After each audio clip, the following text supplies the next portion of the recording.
구약성경 73쪽에 있습니다. 46장 8절로 27절까지 말씀 다 찾으셨으면 서로 교독합니다. 8절 제가 먼저 읽겠습니다. 애굽으로 내려간 이스라엘 가족의 이름은 이러하니라. 야곱과 그의 아들들 곧 야곱의 맏아들 루벤과 루벤의 아들 한옥과 갈루와 헤스론과 갈미요. 시므온의 아들은 영우엘과 야민과 오핫과 야긴과 스할과 가나안 여인의 아들 사울이요. 레위의 아들은 게르손과 그앗과 르라요. 유다의 아들 곧 엘과 오난과 셀라와 베레스와 세라니. 엘과 오난은 가나안 땅에서 죽었고 베레스의 아들은 헤브론과 하몰이요. 이사의 아들은 둘라와 부하와 룩과 시므론이요. 스불론의 아들은 세렛과 엘론과 엘로엘이라 엘라리니. 이들은 레아가 답답하면서 야곱에게 난 자손들이라. 그 딸 디나를 합하여 남자와 여자가 33명이요. 가세 아들은 시변과 합기와 순이와 에스본과 에리와 아로디와 아엘리오. 아셀의 아들은 임나와 이스와 이스리와 브라와 그들의 누이 세라며 또 브라의 아들은 헤멜과 말기엘이. 이들은 라반이 그의 딸 레아에게 준 실바가 야곱에게 낳은 자손들이니 모두 60명이라 16명이라. 야곱의 아내 라헬의 아들 곧 요셉과 베냐민이요. 애굽 땅에서 온 제사장 보디베라의 딸 아스낫과 요셉에게 낳은 므낫세와 에브라임이요. 베냐민의 아들 곧 벨라와 베겔과 아스벨과 데라와 나만과 에이와 로스와 룸비과 후빈과 아르사오시니. 이들은 나일이 야곱에게 낳은 자손들이니 모두 14명이요. 단의 아들 후심이요. 납달리의 아들 곧 야세엘과 꾸니와 예셀과 실렘이라. 이들은 라반이 그의 딸 라헬에게 준 지라가 야곱에게 낳은 자손이 모두 7명이라. 야곱과 함께 애굽에 들어간 자는 야곱의 며느리들 외에 66명이니 이는 다 야곱의 몸에서 태어난 자이며 애굽에서 요셉에 낳은 아들은 2명이니 야곱의 집 사람으로 애굽에 이른 자가 모두 70명이었더라. 아멘. 아멘. 오늘 제목은 70명의 공동체라는 제목으로 은혜를 나눌까 합니다. 야곱과 그의 가족들이 애굽으로 내려가는 이야기, 그리고 그들의 이름이 나열된 족보입니다. 이 본문을 읽으면서 정말 은혜롭다라고 느끼시는 분은 거의 없을 것입니다. 발음도 안 되고 군데군데마다 이렇게 족보로 대하면 우리들은 참 막히는 부분도 있고 재미도 없고 참 그렇습니다. 이 이름들이 길게 나열되어 있고 누가 누구의 아들인지 손자는 몇 명인지 복잡하고 지루하게 느껴질 뿐이다 라는 것입니다. 그런데 여러분, 성경의 그 모든 말씀에는 하나님의 뜻과 메시지가 담겨 있습니다. 때로는 우리가 지루하고 하찮게 여기는 구절 속에서 가장 중요한 진리가 숨겨져 있기도 합니다. 오늘 본문도 마찬가지입니다. 이 70명의 명단은 단순한 족보가 아니라 하나님의 위대한 구원 역사의 시작을 알리는 새 시대의 서막을 말씀하고 있다라는 것이지요. 이 명단을 통해서 우리에게 주시는 하나님의 깊은 메시지가 무엇인지 살펴보며 은혜를 나누기를 원합니다. 야곱과 함께 애굽으로 내려간 사람의 수는 정확히 70명이라고 기록되어 있습니다. 여러분, 이 70명이라는 숫자를 한번 깊이 생각해 보면 좋겠습니다. 아브라함으로부터 시작된 하나님의 언약은 이삭을 거쳐서 야곱에게로 이어졌습니다. 오랜 시간 동안 자녀가 없어서 고통을 받았던 이 아브라함, 그리고 형 에서를 피해서 도망다니며 외롭게 지냈던 야곱, 그들의 삶을 돌아보면 그들은 한 명 한 명의 자손을 얻기 위해서 얼마나 간절히 기도하고 기다렸겠느냐라는 것이지요. 그런데 이제 그들의 후손이 70명으로 불어났다라는 것이죠. 아브라함이 간절히 기도했고 하나님의 은혜로 그렇게 에서를 아들을 주었고, 그 아들로 인해서 지금 70명으로 불어난 이 아브라함의 가족들을 지금 볼 수가 있다는 것입니다. 물론 지금 보면 70명은 아주 작은 숫자에 불과합니다. 그러나 당시 고대 사회에서 70명은 한 가족이 모여서 한 부족을 이루면 살 수 있는 만큼의 의미 있는 숫자가 된다라는 것이지요. 이들은 그냥 모인 것이 아닙니다.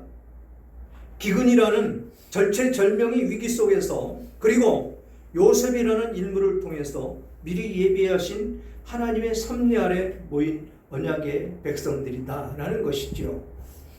여기는 70명인데 우리는 몇 명? 10명. 실망하거나 절망해서는 안 되는 숫자가 되는 것입니다.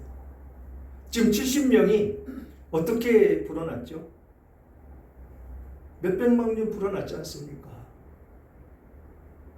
그러니까 우리 교회도 소망이 있고 하나님의 뜻 가운데 세워졌기 때문에 비록 작은 숫자 10명이지만, 점심 식사하시고 신권사님 그러셨죠. 4분 더 와서 앉아 계셨는데 교회가 꼭 차는 것 같더라. 여기서 보면은요, 정말 그렇습니다. 아주 피부로 느끼고 꽉 채워진 그런 느낌이 아닐 수가 없지요.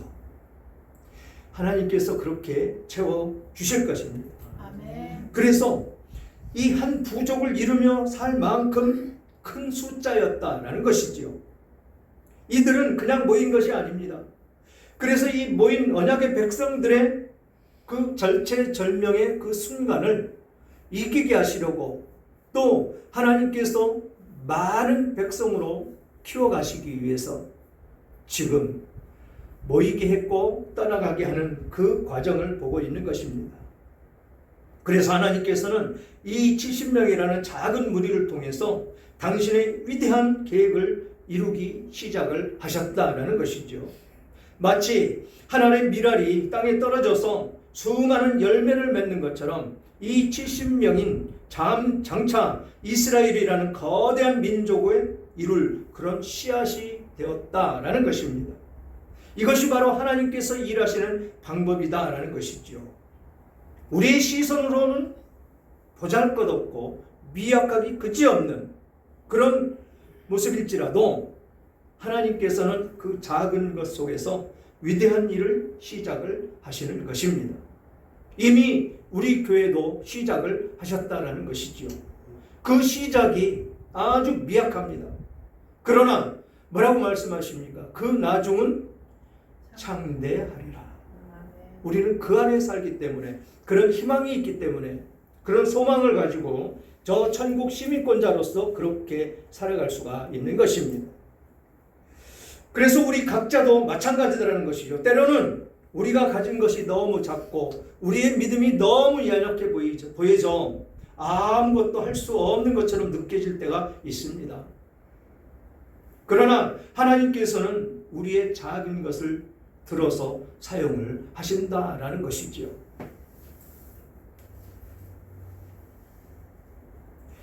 우리의 작은 믿음, 작은 헌신, 작은 기도를 통해서 하나님의 놀라운 역사를 이루어 가십니다. 우리는 70명으로 시작해서 수백만 명의 이스라엘 민족이 된 것을 기억하면서 우리의 작은 존재가 하나님의 손에 들려서 위대한 도구가 될 수 있음을 믿고 감사하며 하나님의 은혜 가운데 나아가야 된다는 것입니다. 본문의 가장 중요한 메시지는 이 70명의 가족이 애굽으로 내려갔다는 사실이다라는 것입니다. 단순히 이주한 것이 아닙니다.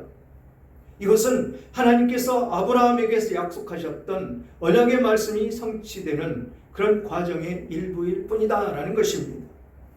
하나님께서 아브라함에게 말씀을 하셨습니다. 내 자손이 이방에서 나그네가 되어 그들을 섬기겠고 그들은 400년 동안 내 자손들을 괴롭히리니 라고 창세기 15장에 말씀을 하셨다는 것입니다.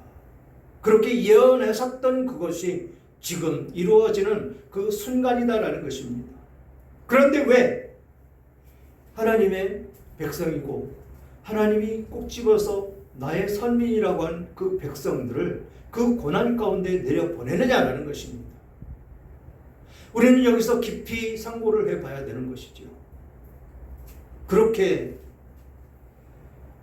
정말로 하나님을 높이 찬양했고 하나님과 친구라고 일컬어질 만큼 아브라함은 믿음이 대단했던 사람입니다.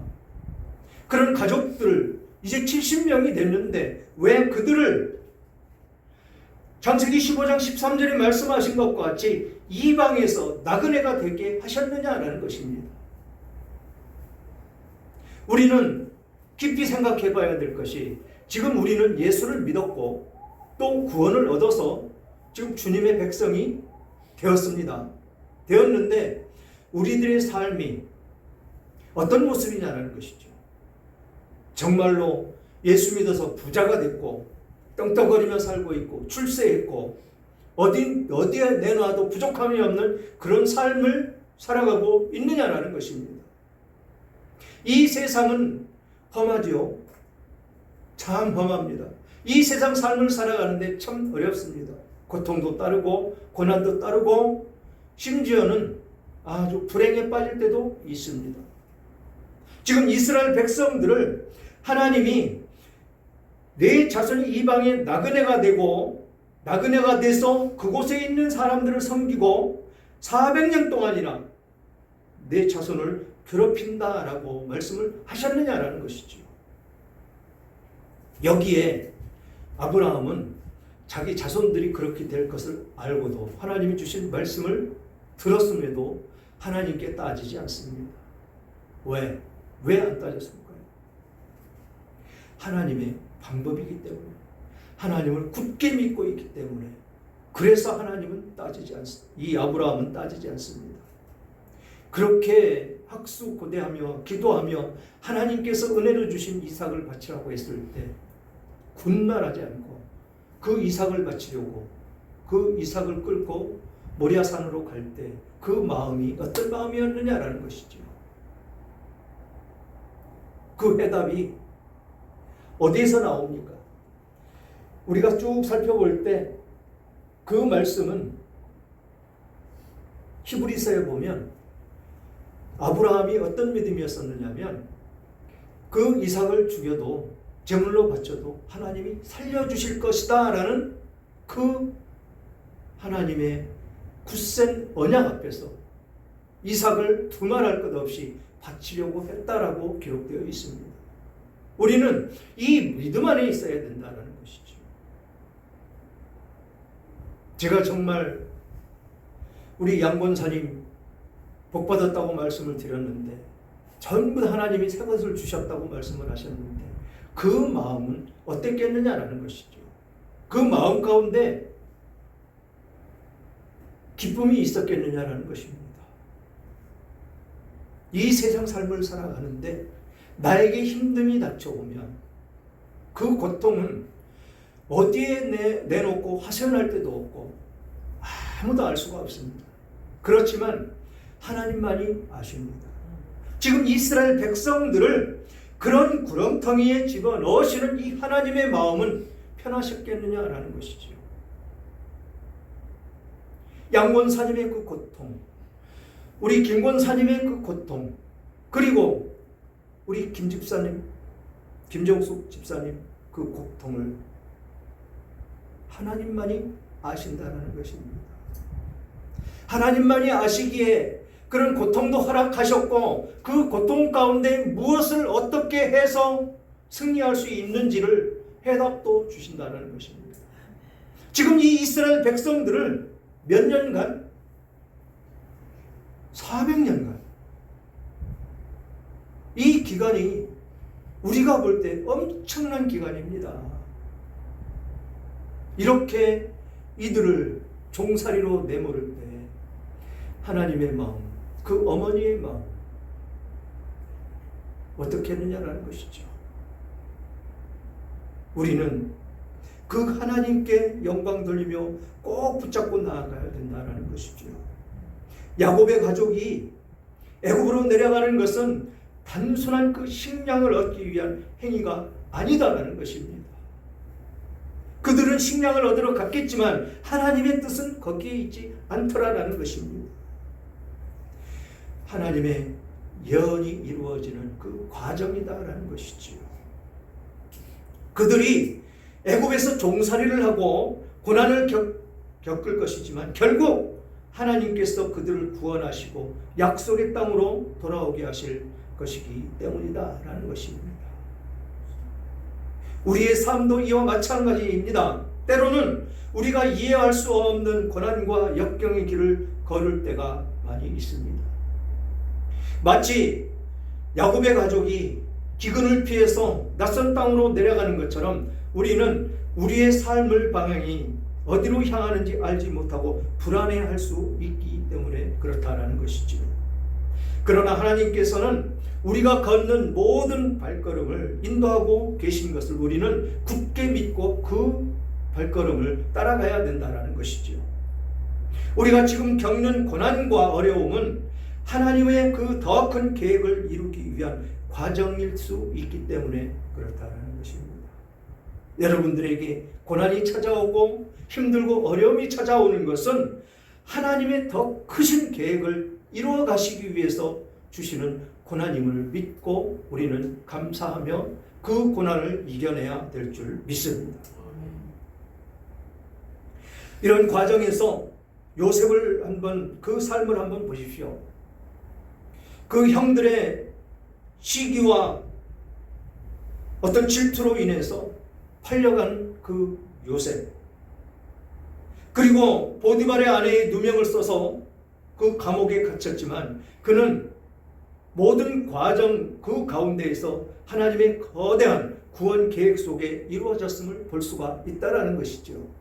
우리는 성경을 통해 보기 때문에 그 시작과 과정과 결과까지도 다 알고 있다라는 것입니다. 결국 그는 애굽의 총리가 돼서 자신의 가족을 구원하고 하나님의 백성이 번성할 수 있는 터전을 마련하는 기틀이 되었다라는 것이죠. 이렇게 하나님은 원대한 계획을 가지고 계시고 이 요셉이 당한 그 고난 가운데에서 하나님은 거기에 합당하게 사용할 수 있는 길을 열기 위해서 고난을 주시는 것을 볼 수가 있다는 것입니다. 이처럼 하나님께서는 우리의 절망적인 그 상황 속에서도 하나님의 그 뜻을 이루어 가시는 것을 볼 수가 있다는 것이죠. 우리의 삶이 이해되지 않을 때 우리는 하나님의 언약의 말씀을 붙들고 그분께서 우리의 길을 인도하고 계심을 굳게 믿고 나아가야 된다는 것입니다. 본문은 70명의 명단을 하나하나 열거합니다. 왜 이렇게 지루하게 느껴지는 명단을 기록했을까요? 라는 의문을 가질 수 있습니다. 이것은 하나님께서 그들을 단순히 무리나 집단으로 보지 않으시고 각 사람의 이름을 기억하고 계시다는 것을 우리는 알아야 된다는 것입니다. 여러분 개인 모두 하나님은 그 이름을 다 기억하고 계심을 믿으셔야 된다는 것입니다. 그 이름은 그 사람의 존재와 정체성을 상징합니다. 70명 그 한 사람 한 사람에게는 그들만의 사연과 삶이 있었습니다. 그것은 우리에게 큰 위로가 되는 것이죠. 하나님께서 우리를 무리의 일부로 또는 교회라는 거대한 공동체의 구성원으로만 보시는 것이 아니다라는 것입니다. 우리의 이름, 우리의 존재 그 하나하나를 소중히 여기고 계심을 우리는 볼 수가 있다라는 것이죠. 우리의 아픔, 우리의 기쁨, 우리의 작은 기도까지 모두 기억하고 계시는 하나님이심을 볼 수가 있다는 것입니다. 이것은 또한 우리에게 큰 책임감을 주는 대목입니다.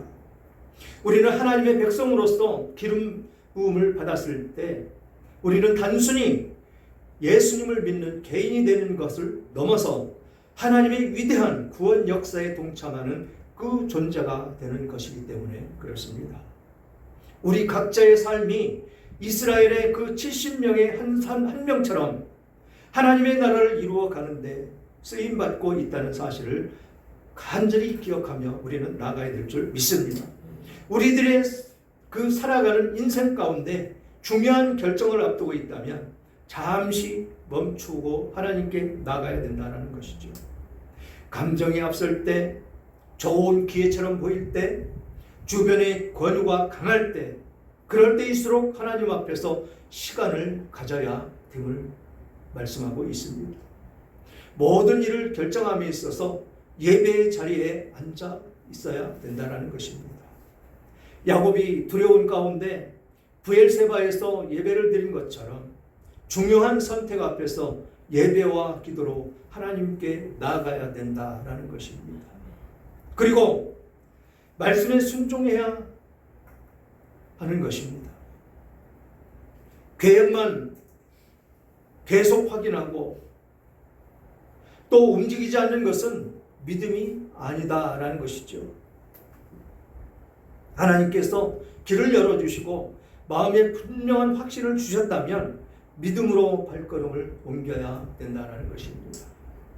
그러므로 나의 순종이 가족과 다음 세대에 영향을 준다는 사실을 기억하면서 우리는 나아가야 될 줄 믿습니다. 야곱의 결정은 개인의 안위와 노후의 문제가 아니라 이스라엘 공동체 전체의 미래와 연결되어 있었습니다. 우리의 작은 순종이 다음 세대의 믿음의 길을 열어줄 수가 있는 그 소중한 대목이다라는 것입니다. 사랑하는 여러분, 오늘 우리는 창세기 46장에 기록되어 있는 70명의 명단 속에서 하나님의 위대한 구원의 역사의 그 시작을 보았습니다. 70명이라는 작은 숫자가 하나님의 신실한 약속을 통해서 거대한 민족으로 성장했듯이 우리 한 사람 한 사람의 작은 존재도 하나님의 손에 들려서 위대한 일을 이룰 수 있는 우리들이 되어야 될 줄 믿습니다. 우리는 지금 이 시대의 70명이 아니라 아주 더 작은 10명입니다. 주님께서 우리를 부르시고 이 교회를 세워주셨습니다. 우리는 지금 겪는 어려움과 고난은 하나님의 더 큰 그런 계획 속에 있음을 믿어야 될 줄 믿습니다.